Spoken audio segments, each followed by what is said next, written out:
बिस्मिल्लाहिर्रहमानिर्रहीम। Sindhi learning zone जे platform ते अवां सभिनी खे भलेकार।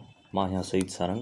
क्लास फर्स्ट ईयर इंग्लिश जे न्यू सिलेबस मां lesson number 1 Quaid on 11 August 1947 पढ़ंदासीं सिंधी तर्जुमे सां गॾु। अचो त शुरू करियूं था। क़ाइद on 11 August 1947. The Quaid-e-Azam Muhammad Ali Jinnah made presidential address on 11 August 1947 to the inaugural session of Pakistan's first Constituent Assembly that was one of the most consequential assertions on the history of South Asia. Quaid-e-Azam Muhammad Ali Jinnah 11 August 1947 ते पाकिस्तान जे पहिरीं दस्तूर साज़ असेंबलीअ जे इफ़्तिताही इजलास में सदारती ख़िताब कयो, जेको ॾखिण Asia जी तारीख़ में सभ खां वधीक नतीजा ख़ेज़ बयाननि मां हिकु हो। This historic speech testifies the Qaid's vision of Pakistan and, of course, it reminds about the teachings of the last holy prophet, Hazrat Muhammad Rasulullah Khataman Nabiyyin sallallahu alaihi wasallam, that all men are equal in the eyes of God.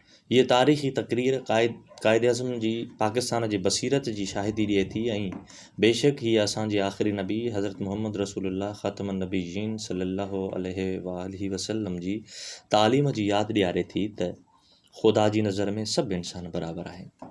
Here is an excerpt of his memorable speech.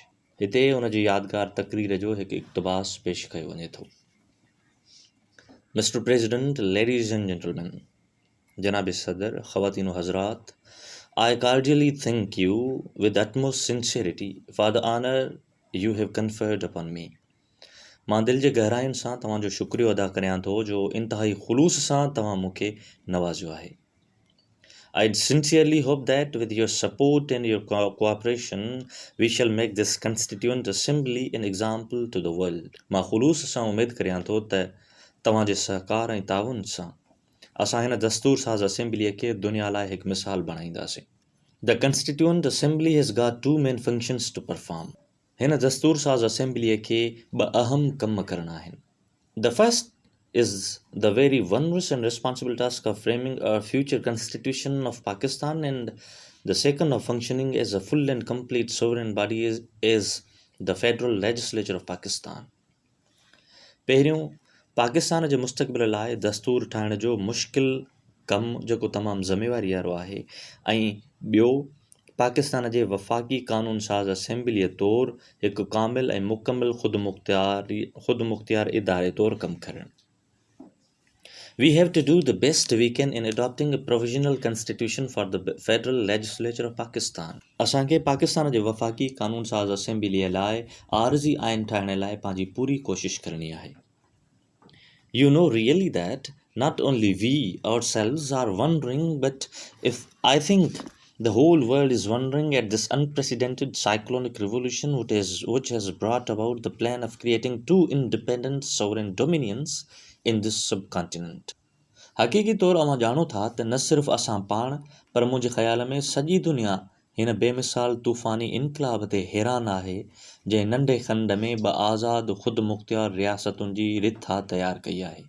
This mighty subcontinent with all kinds of inhabitants have been brought under a plan which is titanic, unknown, unparalleled. ही अज़ीम नंढो खंड हर क़िस्म जे रहाकुनि ते मुश्तमिल हिकु अहिड़े मनसूबे तहत बणायो वियो जेको अज़ीम, ग़ैर यकीनी ऐं बेमिसाल आहे। Dealing with our first function, the first and the foremost thing that I would like to emphasize is this. Remember that you are now a sovereign legislative body and you have got all the powers. असां पंहिंजे पहिरें कम लाइ पहिरें ऐं सभ खां अहम ॻाल्हि जंहिं ते मां ज़ोर ॾियणु चाहियां थो उहा इहा आहे त यादि रखो तव्हां हींअर हिकु ख़ुदमुख़्तियार क़ानून साज़ इदारो आहियो ऐं तव्हांखे मुकमल अख़्तियार हासिल आहिनि। It therefore places on you the gravest responsibility as to how you should take your decisions. उन करे हीउ तव्हां ते सभ खां वॾी ज़िमेवारी हुजे थो त तव्हांखे फ़ैसिला कीअं करणा आहिनि। The first duty of a government is to maintain law and order so that the life, property and religious beliefs of its subjects are fully protected by the state. हुकूमत जी पहिरीं ज़िमेवारी अमन अमान खे बरक़रार रखणु आहे त जीअं उन जे अवाम जी जान ऐं माल ऐं मज़हबी अक़ीदनि खे रियासत तरफ़ां मुकमिल तहफ़ुज़ मिलियल हुजे। The second thing that occurs to me is this: one of the biggest curses from which India is suffering is bribery and corruption. ॿी ॻाल्हि जेका मूंखे महसूसु थिए थी उहा हीअ आहे त उहा सभ खां वॾी लानत जंहिं मां हिंदुस्तान मुतासिर थियो आहे उहा रिश्वत ऐं करप्शन आहे. That really is a poison. ही वाक़ई हिकु ज़हर आहे. We must put that down with an iron hand, and I hope that you will take adequate measures as soon as it is possible for this assembly to do so.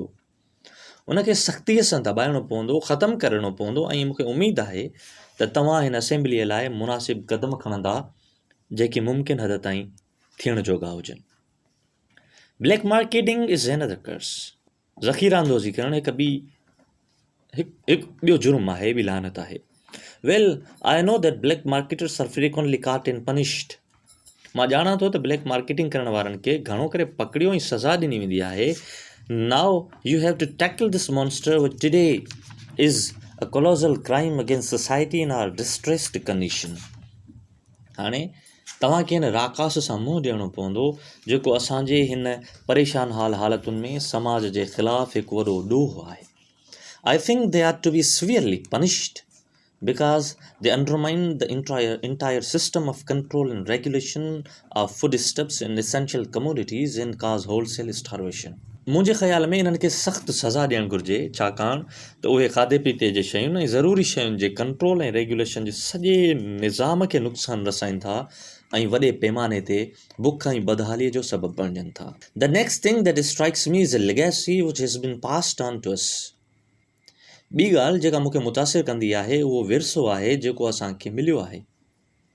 Along with many other things, good and bad, it arrived this great evil, the evil of nepotism and jobbery. सुठी ऐं ख़राबु ॿियनि ॻाल्हियुनि सां गॾु ख़राबी बि हिकिड़ी आई आहे जेका अक़रबा परवरी ऐं बेईमानी. This evil must be crushed relentlessly. उनखे बेरहमीअ सां ख़तमु करणु घुरिजे. I want to make it quite clear that I shall never tolerate any kind of jobbery, nepotism or any influence directly or indirectly brought to bear upon me. मां हीअ ॻाल्हि बिल्कुलु वाज़िह करणु चाहियां थो त मां कंहिं बि क़िस्म जी बेईमानी, अक़रबा परवरी, सिधी या अणसिधी तरह कंहिं बि असर खे बर्दाश्त न कंदुसि. Now if we want to make this great state of Pakistan happy and prosperous, we should wholly and solely concentrate on the well-being of the people and especially of the masses and the poor. हाणे जेकॾहिं असां हिन अज़ीम रियासत पाकिस्तान खे ख़ुशहाल ऐं तरक़ी याफ़्ता बनाइणु चाहियूं था त असांखे पूरी तवजह सां आवाम ऐं ख़ासि तौर ते ग़रीबनि जी भलाईअ ते ज़ोर ॾियणु घुरिजे. If you will work in cooperation, forgetting the past, burying the hatchet, you are bound to succeed. जेकॾहिं तव्हां माज़ीअ खे विसारे पाण में ताउन सां कमु कंदव, अनापरस्तीअ खे दफ़न कंदव त तव्हां ज़रूरु कामयाबु थींदव. If you change your past and work together with a spirit that every one of you, no matter to what community, color, caste or creed he or she belongs, is first, second and last a citizen of this state with equal rights, privileges and obligations. जेकॾहिं पंहिंजे माज़ीअ खे बदिलायो था ऐं हिन जज़्बे सां गॾु कमु करियो था त तव्हां मां हर हिकु, चाहे उन जो तालुक़ु कंहिं बि बिरादरी, रंग, ज़ात पात या मसलक सां हुजे, मसावी हक़, रिआयतूं ऐं ज़िम्मेवारियुनि सां गॾु पहिरियों, ॿियो ऐं आख़िरी शहरी आहे जंहिंजा बराबरि जा हक़, मराहतूं ऐं ज़िम्मेवारियूं आहिनि. We should begin to work in that spirit, and in course of time all these angularities of the majority and minority communities. असांखे हिन जज़्बे सां कमु शुरू करणु घुरिजे ऐं वक़्तु गुज़रण सां अक्सरियती ऐं अक़लियती बिरादरियुनि जे इंतिशारनि खे कंट्रोल करणु ऐं उन्हनि खे ख़तमु करणु घुरिजे. No power can hold another nation in subjection. का बि क़ुवत कंहिं ॿिए खे महकूम नथी रखी सघे. Therefore, we must learn a lesson from this. इन करे असांखे हिन मां सबक़ हासिल करणु घुरिजे. You are free. You are free to go to your temples. You are free to go to your mosques or to any other places of worship in the state of Pakistan. तव्हां पंहिंजे मंदरनि में वञण जे लाइ आज़ादु आहियो, पंहिंजे गिरजाउनि में वञण जे लाइ आज़ादु आहियो, पंहिंजे मस्जिदुनि या कंहिं बि इबादत जी जायुनि में पाकिस्तान जी हिन रियासत में वञण जे लाइ बिल्कुलु आज़ादु आहियो.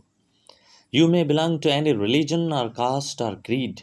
That has nothing to do with the business of this state. तव्हांजो तालुक़ु कंहिं मज़हब या ज़ात या अक़ीदे सां हुजे, उन जो रियासत जे कारवहिंवार सां को बि तालुक़ु न आहे. We are starting in the days when there is no discrimination, No distinction between one community and another. No discrimination between one caste or creed and another. असां उन्हनि ॾींहंनि खां शुरू करे रहिया आहियूं जॾहिं को बि इम्तियाज़ न आहे हिकु ज़ात जो ऐं हिकु अक़ीदे जो ॿिए सां को इम्तियाज़ न आहे. We are starting with this fundamental principle that we are all citizens and equal citizens of one state. असां हिन रल मां उसूल सां शुरू करे रहिया आहियूं त असां सभु शहरी आहियूं ऐं बराबरि जा हिन रियासत जा शहरी आहियूं. Ladies and gentlemen, I do not wish to take up any more of your time and thank you again for the honor you have done to me. ख़वातीन हज़रात, मां तव्हांजो वधीक वक़्तु नथो वठणु चाहियां ऐं जेका इज़त तव्हां मूंखे बख़्शी आहे उन जो ॿीहर थोरो मञां थो. I shall always be guided by the principles of justice and fair play without any political language, prejudice or ill will. मां हमेशह इंसाफ़ सुठे सलूक जे उसूलनि मां रहनुमाई हासिल कंदो रहंदुसि सवाइ सियासी ॿोलीअ तहसुब या बदख़्वाहीअ जे. My guiding principles will be justice and complete impartiality, and I am sure that with your support and cooperation, I can look forward to Pakistan becoming one of the greatest nations of the world. मुंहिंजा रहनुमा उसूल इंसाफ़ ऐं मुकमल गैर जानिबदारी हूंदा ऐं मूंखे यकीन आहे त तव्हांजे सहकार ऐं ताउन सां मां पाकिस्तान खे दुनिया जी सभ खां अज़ीम क़ौमुनि मां हिकु बणाईंदुसि. Thank you so much.